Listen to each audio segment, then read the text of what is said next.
This is Alex, and this is my voice 3 weeks on T. Hey, this is Alex, and this is my voice 2.5 months on testosterone. This is my voice almost 6 months on testosterone. Hey, this is Alex, and this is my voice over a year on T. Hey everyone, nice to see you again.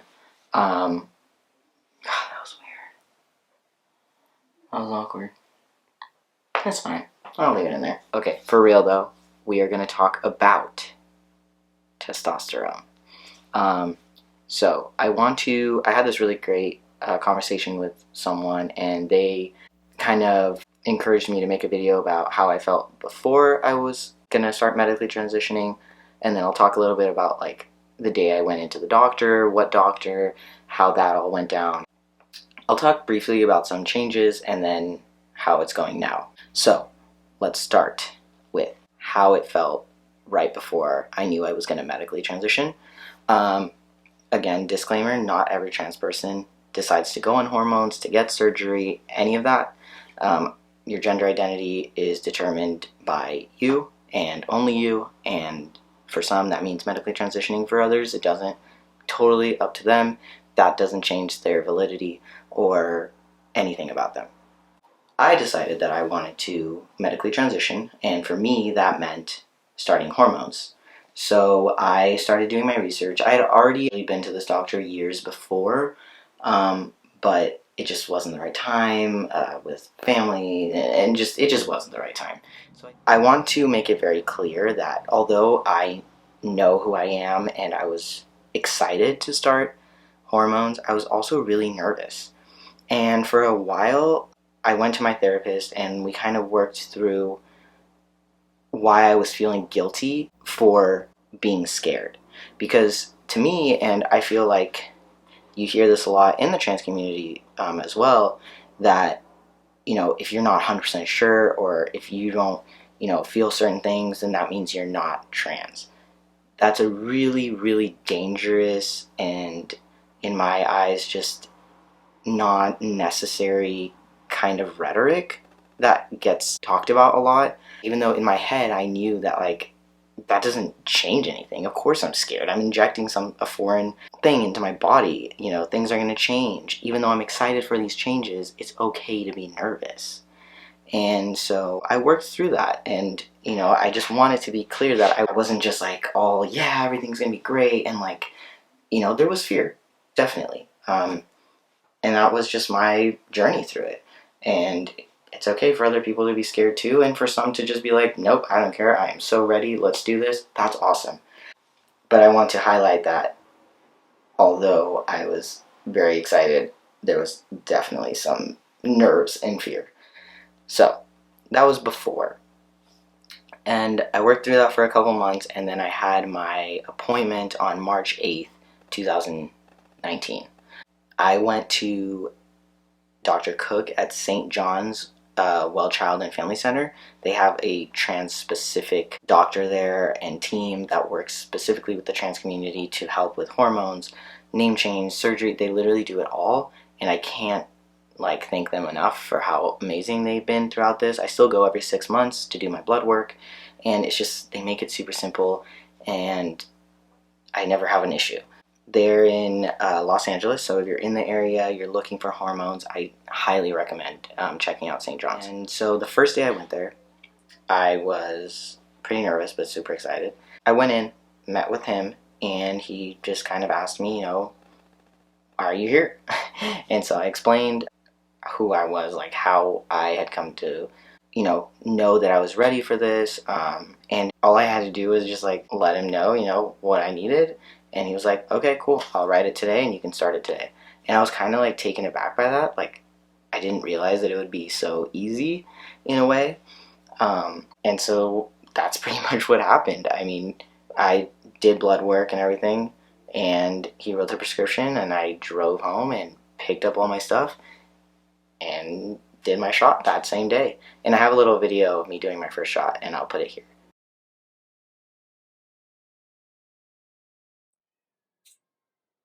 want to cap that, huh?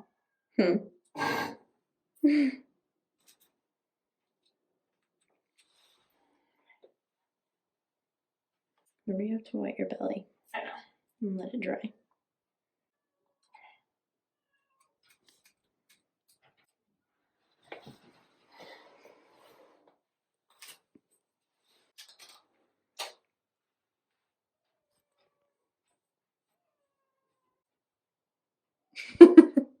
I don't know if I can do this. You can. I mean, like, because I'm scared to. Do it at an angle. Oh my god, I don't know if I can do it. Can you do it? Do you really? You got it. Here, 40 seconds. I'm at 40 seconds? I mean, I'm pretty sure. Now you're at a minute. You did it!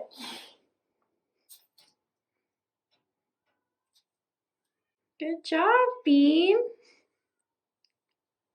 I did it.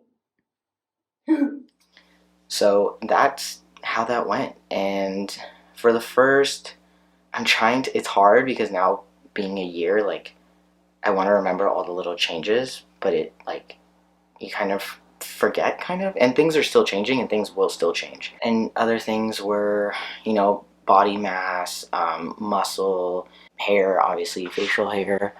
I shaved, so I get more facial hair, but that was really exciting, obviously, and it's still changing and still growing a lot more. So it just, you know, it's with time. Everybody's different. Every person is going to get different changes at different times, and it partly is genetics. So I'm very happy that I got facial hair, but if I hadn't, you know, it is what it is.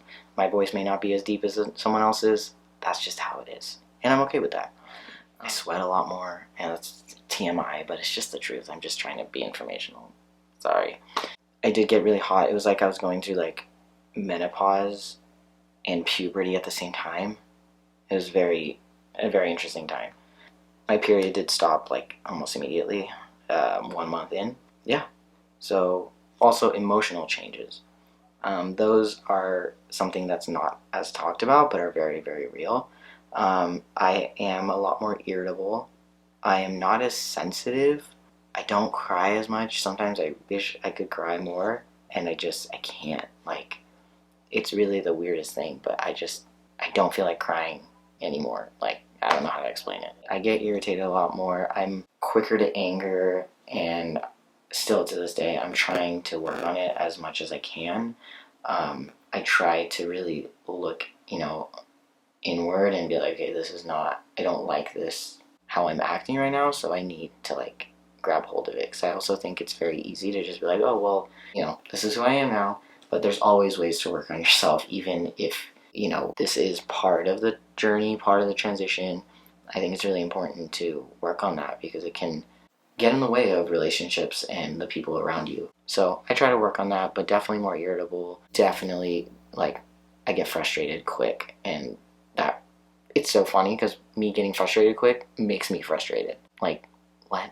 But I don't know, maybe some of you can relate. But so now I want to quickly show you guys all the things that I use, how I do my, I'm not going to do my shot, but I'll show you like where I do it and how I do it. So trigger warning, there, I am going to show needles. I'm not going to inject or anything. I won't even take the cap off. I'm just going to show the different needles. So if that bothers you in any way, you can click off now. For those that want to know, I'll pull out my little thing.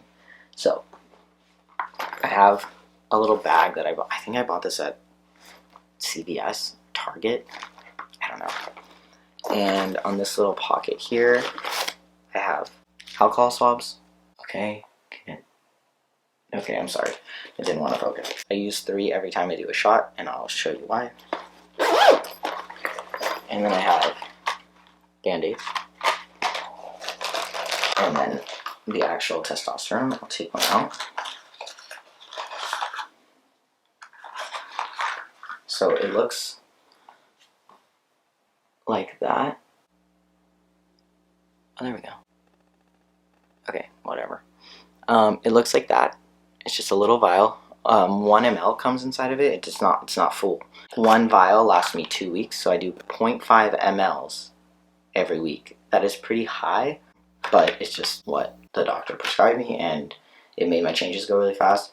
Do not do whatever your doctor, like, if your doctor said something and it's not exactly what this is, don't do what this is. Just do what your doctor prescribed to you. I'm just letting you guys know what I do. So I get 2 vials every time, so that's 1 month's supply. And then, along with that, I get these little needles. Okay, these needles right here. Those are not the needles that I inject with. These are the needles that I take the liquid out. These are the needles that I inject with. Okay, whatever. They're 1 ml syringes. They're 25 gauge. So what I do is I get the little vial that I showed you. I take off this, the one that comes with it, put this thick guy on, take out the testosterone, and then I take this guy back off, throw it out, and then I put this guy back on, and then I do it in my stomach area. Oh, look at that. Perfect. I did it yesterday, so this is where I do it. I switch every time on either side. But, yeah, so then after I do that, I put them in a sharps container. Very important. So I don't have one of those like fancy little sharp containers, and my doctor like just said you can just use a jug or something. So I actually found this at CVS, and it's worked really, really well. It just has like a little hole there, and it has all of my syringes since I started. So that's kind of cool. It's also like a little weird kind of memento, but it is. At some point, I will have to get rid of this. Where? No clue. So if someone knows where to deposit a bunch of needles, please let me know. Yeah, and then I just put a Band-Aid over it. And I'm going to explain why I use 3 of these. Oh, 3 each time. So before you do your shot, you take one and you wipe the area that you're going to do it, so that it's all sanitized. Then you take another one and you wipe on top of the vial where you're going to stick the needle in to bring out the serum. You wipe that. Then after I do my shot, I get one, and as I'm pulling the needle out of my skin, I place one on top so it doesn't start coming out, because sometimes you'll lose a little bit. Like when you pull it out, you'll see some of the testosterone drip down. So I just try to like minimize that by putting one over, and then I keep it there until I get my Band-Aid and just put it over like that. I hope that made sense. If anyone needs like more instruction of what I do personally, you know, you can comment or message me or something. But you know, this is also very much what I was told to do. If it's not what your doctor said, just do what your doctor said. That's, I mean, every doctor is different, every body is different. But yeah, and I just keep it all in this nice little container, little baggie, and that works for me. So yeah, like I said, I've a year and a month on testosterone, and I've seen a lot of changes. Obviously the changes have slowed now, but they'll still change for, I mean, upwards of like 5 years. I think things will still change. My body will still change. My fat is still redistributing, so less on my hips and more in like my stomach. So yeah, that's all I had. I hope that, you know, this was interesting for some people, and if you have any questions, or you know, you think of something you want me to talk about, or you need any guidance or information, please reach out. You can reach out here, but also Instagram is a really great way. And other than that, I will see you guys next time. Peace.